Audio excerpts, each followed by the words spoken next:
10 reasons to seek and obey God and to follow the divine order, which I fear is going to be destroyed in the near future, almost certainly ending with me as the last Pharaoh, the last Prince of Judah, in the midst of fabricated evidence, vamp to fabricate, dwarf to make seem smaller, and so on.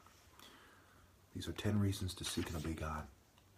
First of all, I'd like to point out that the reason democracy fails is because of the idea of majority rules in a society with sex cults and fertility cults, where immoral people outbreed moral people as a result. They also screen out people based on their moral outrage when they start to figure out how the system really works and how it affects women and so on. And they use mental health, and they use terms such as fixation, agitation, and suicidal ideation as the person figures out that if they're going to take revenge on the elite, for example, it's almost certainly going to cause their death. So number one, martial to put in order, arts as the religious order, ending with me if they don't change, and I predict with sorrow in my heart that they won't. Martial truths above religious texts but mine, because of the mystery presentations of religious texts and the lack of a positive explanation, and people using their knowledge and expert power to misrepresent the spiritual order and using illusion at every turn. You have to realize that you need my understanding to understand the Bible or the Quran or the Torah or any other religion for that matter. Number two, groups that fabricate evidence and have the worst histories of materialism should be suspected to the point where you almost say to yourself, I automatically don't believe them. Number three, DNA evidence is falsified all the time, and people are falsely convicted as a result. And you must suspect the motive of scientists in the Human Genome Project as a result as well.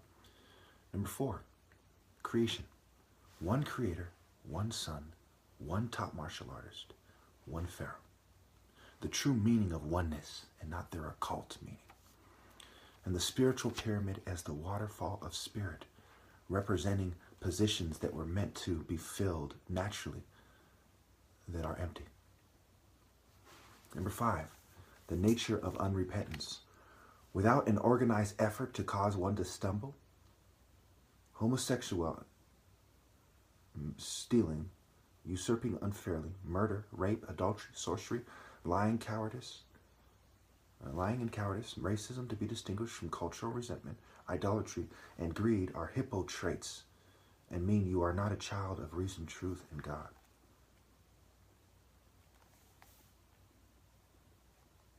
Okay, so I kind of misrepresent that.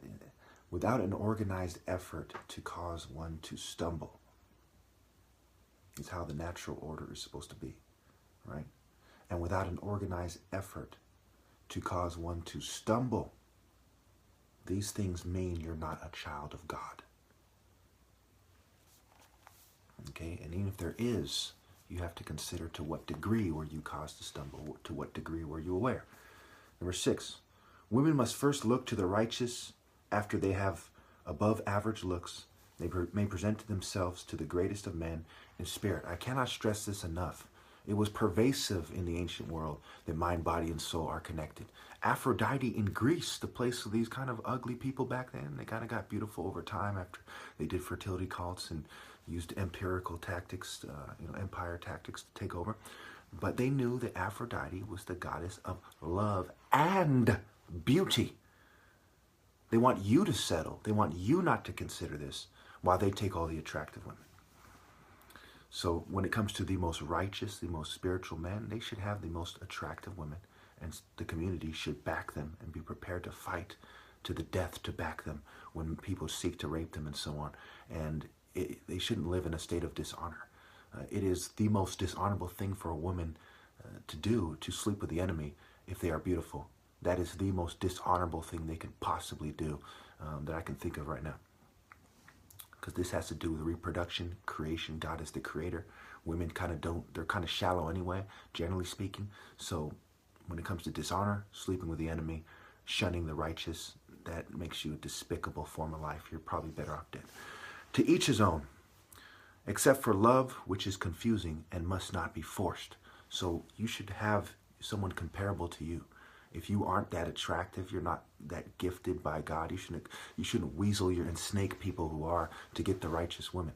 But if she loves you naturally and sees beyond that and sees something, then of course love is the highest truth.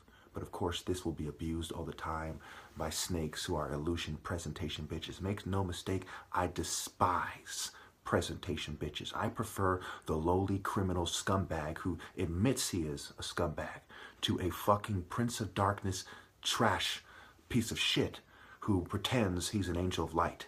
That is Lucifer's most despicable form. Number 7, no heaven without a death for God. We live in a time where the bad guys have the upper hand. Number 8, light speed, Godspeed, sparring, spar it, spirit, spar it. You know, the falcon, the hawk is the fastest animal, 200 miles per hour as it dies down, 200 miles per hour. This is representative of the sun using life and speed and truth and light to marshal people in, and not mass and force and drugs and trickery like some men, bitches, and chemists, or some witch Babylonian whore, or any other of the enemies of God from the Phoenician Canaanite system, etc. Number 9, virtue as works. Truth. Manly, virile, manning up, standing tall. Virtue as works. 10, honor as integrity, not as presentation, not as, hey, everyone thinks good of us, so we have honor. No, that actually tends to mean that you have a dishonorable state of existence because people are conformist trash. We live in a mind-controlled state where on record, they can read your mind. This is not going to be easy to fight for honor in the future.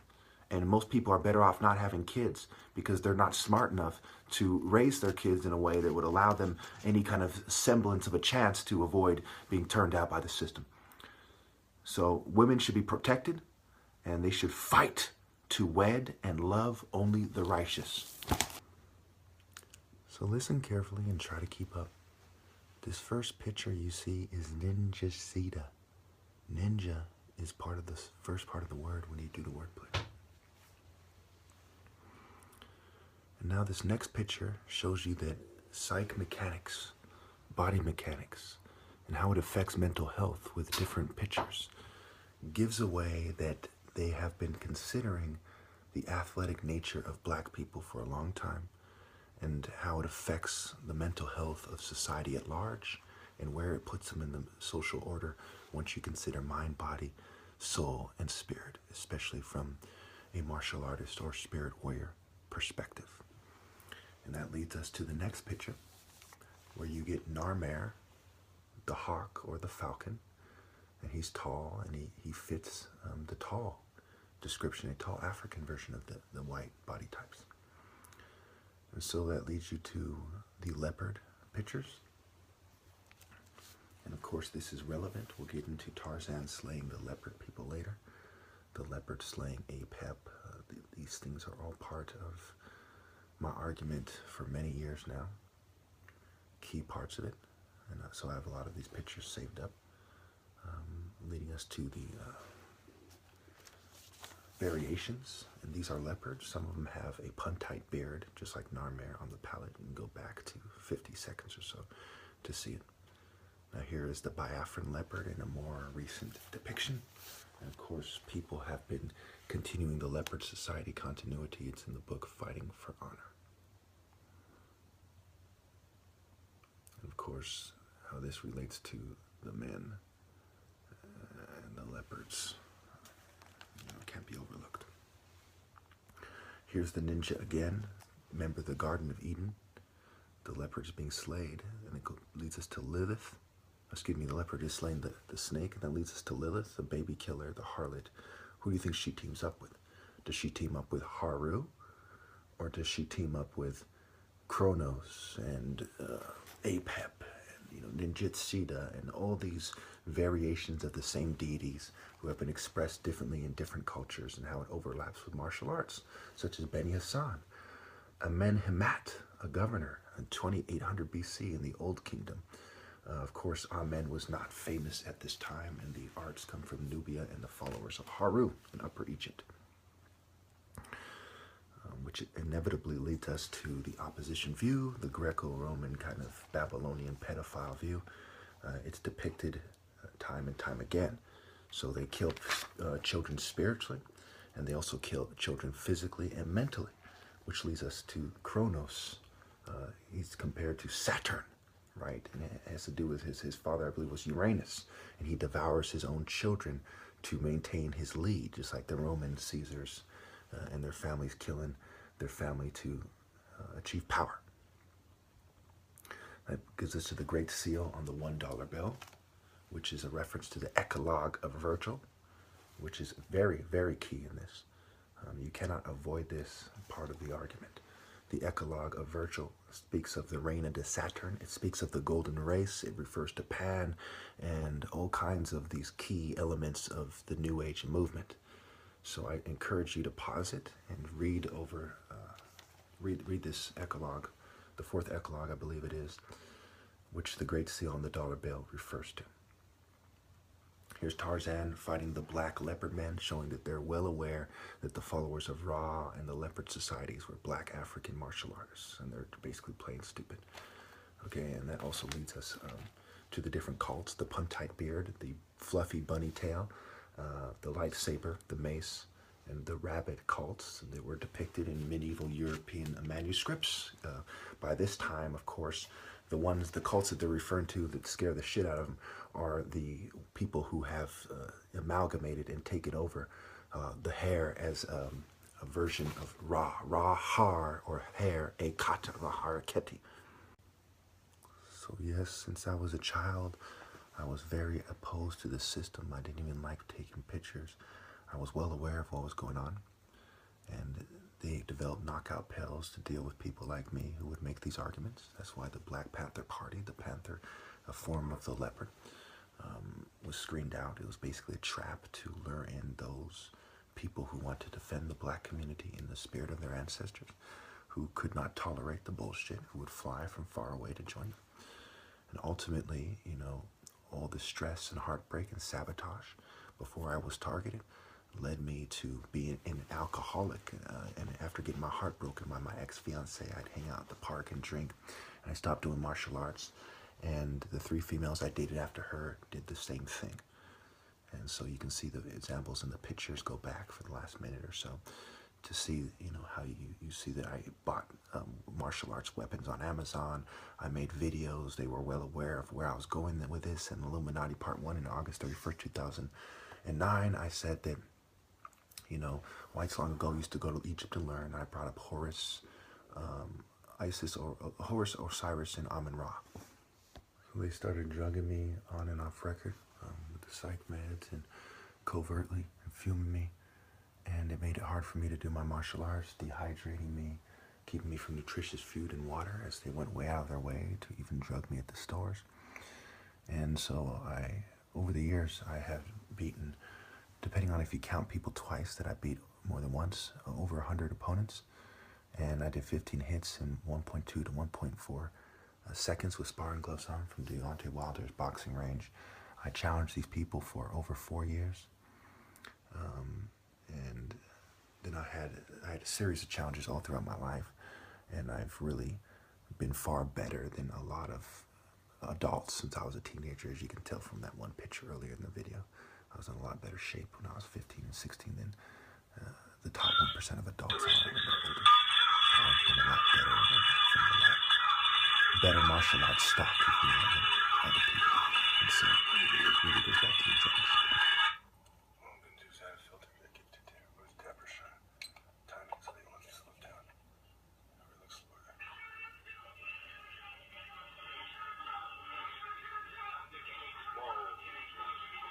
Music.